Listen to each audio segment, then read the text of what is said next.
มันคือเซาลี่ก่อนนะโอ้ผู้งามละเด้เนาะนี่ลูกจอมเนาะลูกยง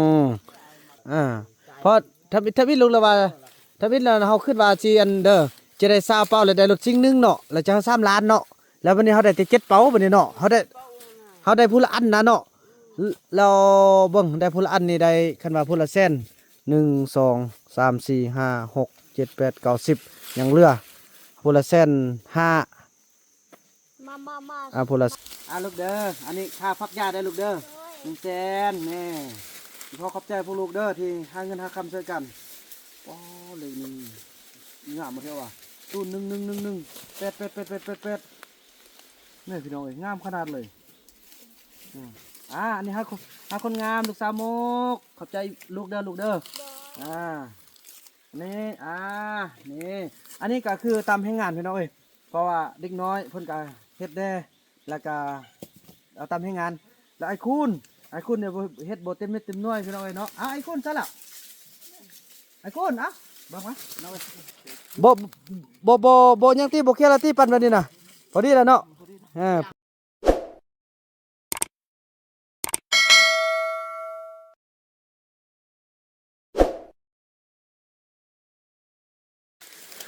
สบายดีท่านผู้ชมเนาะถือว่าต่อจากคลิปอีพีที่แล้วที่จะได้จ่ายเงินให้พี่น้องพอต้องเรื่องที่ว่าเพิ่นเอายามาค่ายให้บาวบุญนำพี่น้องเอ้ยเนาะนี่โอ้มันนี่ลูกมุกผู้งามไปคือเซาลี่พี่น้องเอ้ยเนาะนี่เบิ่งไหมมันคือเซาลี่ก่อนนะโอ้ผู้งามละเด้เนาะนี่ลูกจอม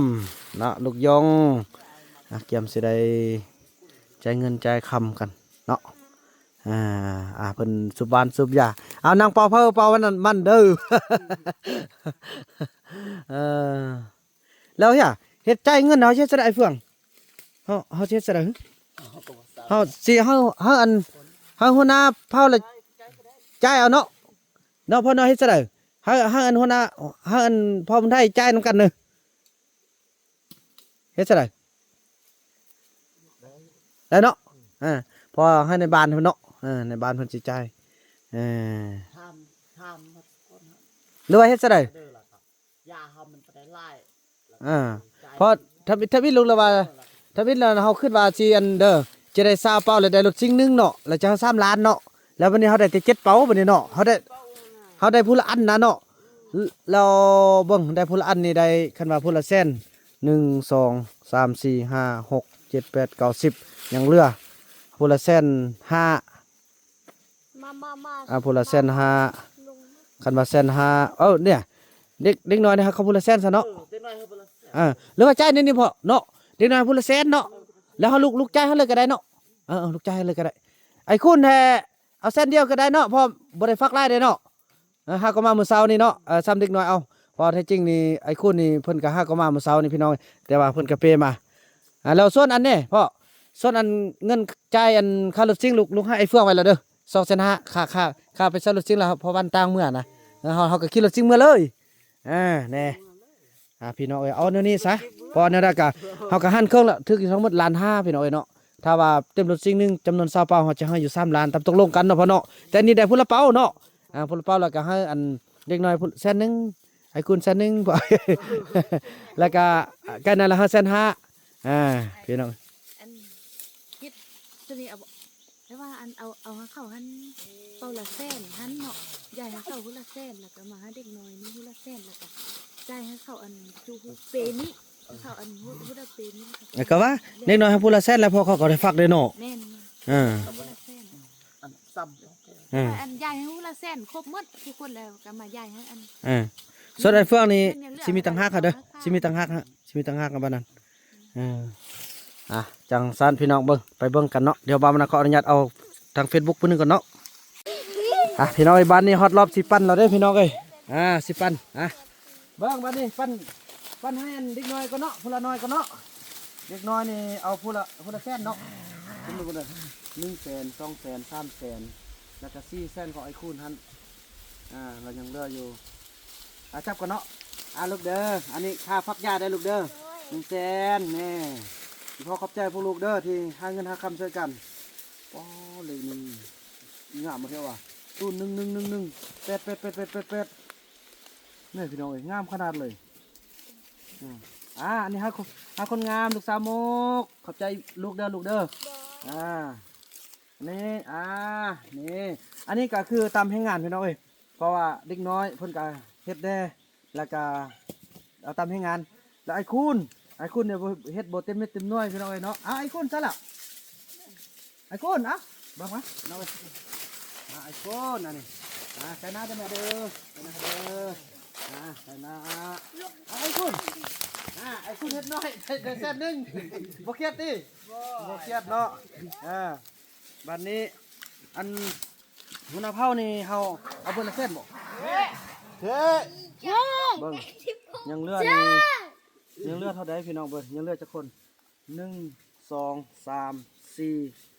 5 6 7ยัง7สองคันมา2เส้นกับ274 1 2 3 4 5 6 7 8 9 10บ่ถึงพี่น้องเอ้ยบ่ถึงมีคนละเส้นห้าเนาะคนละเส้นห้าเอาคนละเส้นห้าก่อนนะพ่อเนาะอันนี้ครับผู้ใหญ่ก่อนเนาะผู้ใหญ่นี่เอาเส้นห้าก่อนนี่ถือว่าได้ไล่ก็เด็กน้อยเนาะโอเคอันนี้เมทัลพิษเราก็เฮ็ดคือกันเลยเอาให้เมียในบาทก่อนเนาะนี่เด้อขอบใจเช่นกันโอ้แม่โอ้พอดีเลยพี่น้องตัวใหญ่เอาพ่อใบใหญ่อันนี้นะใบใหญ่เส้นห้านี่ขอบใจพอเช่นกันแล้ววันนี้1 2ยังจะคนยัง1 2 3เส้นห้าอันนี้ให้ลูกนู่นเนาะอันนี้ทำกันเด้อนี่เด้อไอ้นู่นกันหน้าเด้อนี่อันนั้นได้แล้วเนาะ1 2 3ไอ้เอกเส้นห้าเด้อโอ้อันนี้คือว่าขาดเลยเหรอโอ้บ่ตัวเต้นตัวตับเอาบ่1 2 3นี่แต่บัดนี้ยังไอ้วัดเนาะไอ้วัดเราก็เทฟักว่าได้เนาะ1 2 3โอ้เลือกเบอร์ 1ในห้องหัวหน้าเผาเลยเนาะโอเคเนาะได้ป่ะให้ในบ้านซะเนาะเนาะไอ้นู่นเนาะเลือกเบอร์ 1โอเคพี่น้องเลยเนาะเราพ่อไปเอาน้ำติดเอาเด้อนี่อันนี้นี่อันนี้นะเอาน้ำติดเอาเด้อนี่เอายาติดนี่ได้เยอะแล้วที่ยาเขาซื้อเขากินเด้อนี่แล้วอันนี้นี่ให้วัดเนาะพอดีเนาะเช่นฮะนี่พี่พ่อหัวหน้าเผาได้ไล่กระมูได้3-4เบอร์เนาะได้200,000พี่น้องเลยก็ได้ให้เพิ่น200,000แล้วอันเงินอันจางอันเพราะว่านั้นให้ทางไอ้เฟืองละ2,500,000เด้อแล้วที่ว่ามีแล้วเด้อนี่ลูกให้พอนั่นละไอ้วัด ขึ้นมาเด้อ เนาะเอ้ยได้ขอบใจเด้อเจ๊ไปฮอดอันพอบ้านแล้วก็นั่นเด้อแล้วก็ใส่รถบอกได้พุ่นละเป้าบัดนี้คันได้พุ่นละเป้าแล้วก็ได้ซ้ำนี้แหละบัดนี้เด้อพี่น้องเนาะก็ถือว่าคันสิให้อันพระเจ้าปั้นกันยันมันบ่ถือกันหั่นนะเฮาก็เลยว่าจัดการให้ซะน้องเนาะอันนี้มันได้น้อยเนาะพอคิดเนาะอันนั้นพอมันได้เนาะซ้ำนี้บ่เป็นหยังแล้วติพ่อเว้นนั่นเนาะพอดีเงินลูกก็หมดแล้วโอ้พอดีลูกเอามาพอดีเลยป้าพี่น้องคิดเอามาแบบบ่ยังตีบ่เคลียร์ละตีปั่นแบบนี้นะพอดีแล้วเนาะป้าเธอจะเอาเงินไปใส่มีเงินมี200,000อันค่อยทิ้งว่าอยากได้ปืนนี่ปืนแก๊ปนะอ๋อเบิ่งสันมันก็เฮ็ดซะได้อันเรา1เท่าเด้อแพงเบิ่งบัดเอาซอกยามาขายเอาซอกยามาขายลูกแล้วลูกสิแล้วบ่เอาเงินแล้วลูกสิซื้อให้เด้อยาอันบนเรามีแต่เราแค่ยาอยู่พุ่นเหล้าก็ที่ก็ได้เนอะบ่เกิน2-3 แสนตี200,000ตีเรา200,000แน่เงินนี่ถือว่าเงินเบิ่งให้เขาเบิ่งก่อนอย่าเข้าบ่เสียอันนี้เงินอันนั้นเด้อเงินอันจ้างรถซิ่งพ่อบ้านเด้อคันเราขาดเผาที่ไปถือว่าไปฮอดอันฮอดพ่อบ้านอันตั้งเฮาได้ตั้งยาได้ไปฮอดส่งฮอดบ้านเลยอันนี้ถือว่าให้แล้วเด้อบ่ท่าจ่ายเด้อ อ่ะ ได้แล้วครับตายเหมือนอันนี้แหละ หน่อยแล้วอันพระบัตรนี่เฮ็ดจังได๋ เขาเปรี้ยวเดี๋ยวนี่ เออ ตากยามืออื่น แม่นแหละอ่ะ มืออื่นตากสังซีอยู่ตากสังซี บ่พระบัตรนี่เฮาก็เฮ็ดจังได๋ได้เอาเมื่อนำแหละ เมื่อโอ้ปลานี่เขาจะเอามา อืม นี่อีมุกก่อน มุกจอมลูกพ่อลูกนี่พ่อลูกอันเป้นี่ให้อีพ่อเด้อเด้ออีพ่ออันนั่นเด้นี่โอ้ยทางเราก็จนหัวเข้าร้อนเลยจะกินข้าวด้วยลูก แต่อยากบุญ ด้วยอ่ะ นี่อยากบุญ อ่ะบ่าวๆลูกเปลี่ยนกัน มื้อนึงก็ฮอดรถซิ่งแล้วเด้ออ่ะ ลูกนี่ นี่โอ้ นี่มุกเอาตัวเบ้าตัวเบ้าเธอแม่มิดเตียว อืมไปท่าอยู่หั่นพ่อบ้านเด้อลูกเด้อพอรถซิ่งอยู่หั่นแหละเด้อลูกคือกันเด้อลูกเด้อ ด้วย อีพ่อสิไปเลาะปลาหากินก่อนเด้อก ำลังมุมปู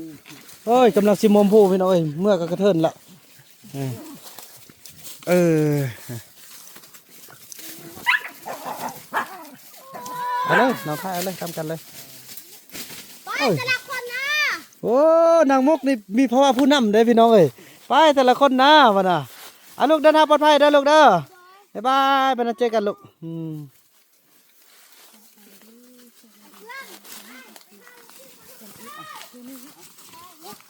สวัสดีได้เด้อ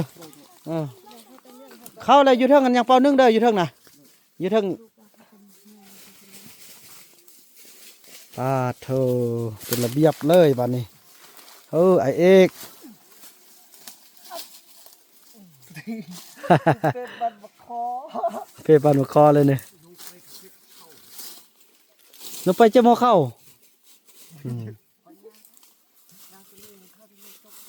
ชื่ออะไรเอ็กเด้อเก่ง เมื่อเดือนก็ฮอดรถแล้วเนาะเปลงผู้ผู้เดียวเนาะ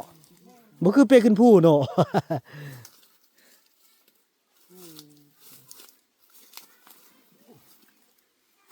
ไม่ยังเนาะ มีเสียบ ไม่เสียบอ๋อ ข้าวนี่มี เสียบอยู่ไส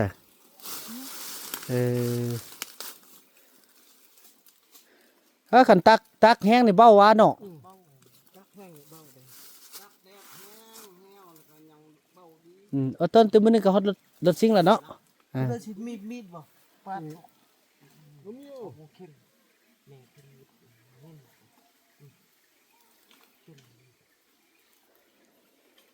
นี่มันฆ่าอยู่นี่ ลูกเข้ม เอาน้ำแม่ให้หน่อย เข้มหน่อย บุ้งเอา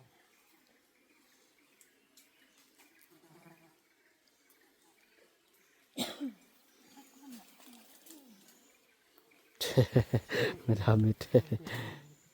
นี่เอาแกอันนี้ก็มัน นักเดินผักชี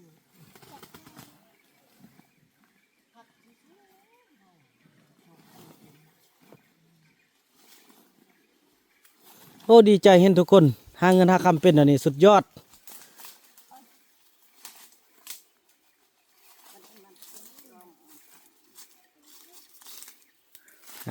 เดินทางปลอดภัยได้ไหมเด้อ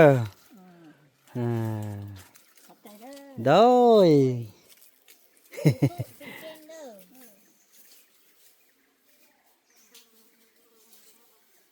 ค่อยไปค่อยมาเด้อ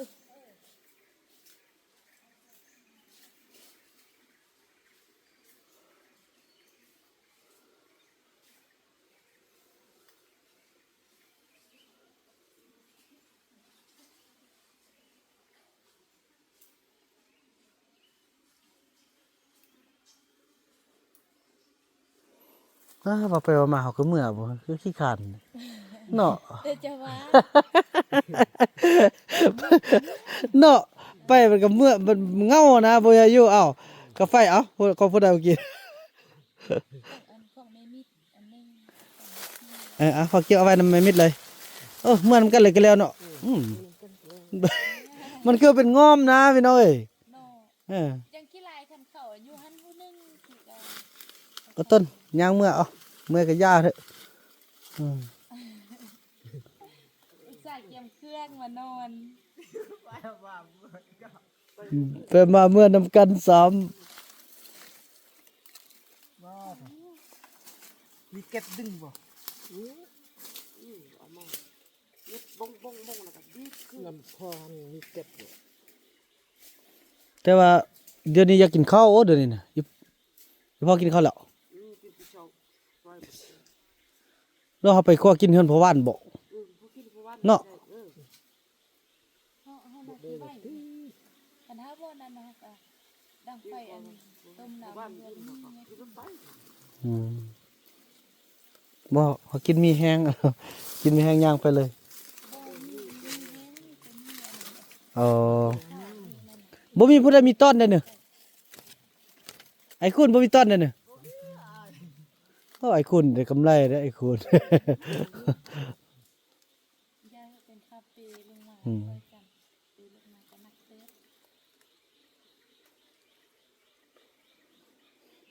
ยังปฐมพยาบาลพี่น้องเอ้ยเอาล่ะ บ่ออก โอ้เยี่ยม กว้างไหมบุ้งไปบุ้งมากุ้ง เอากว้างๆเลย เหยียบน้ำพี่น้องเอ้ย ลึก เหยียบเมื่อกี้นี่น่ะนี่ กินลงมาเย็บนี่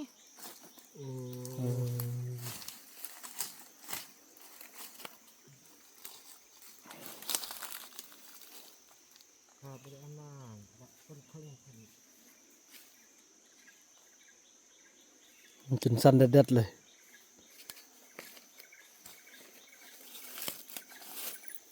อ่า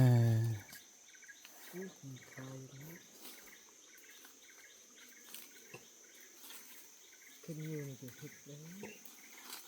ขึ้นหน่อย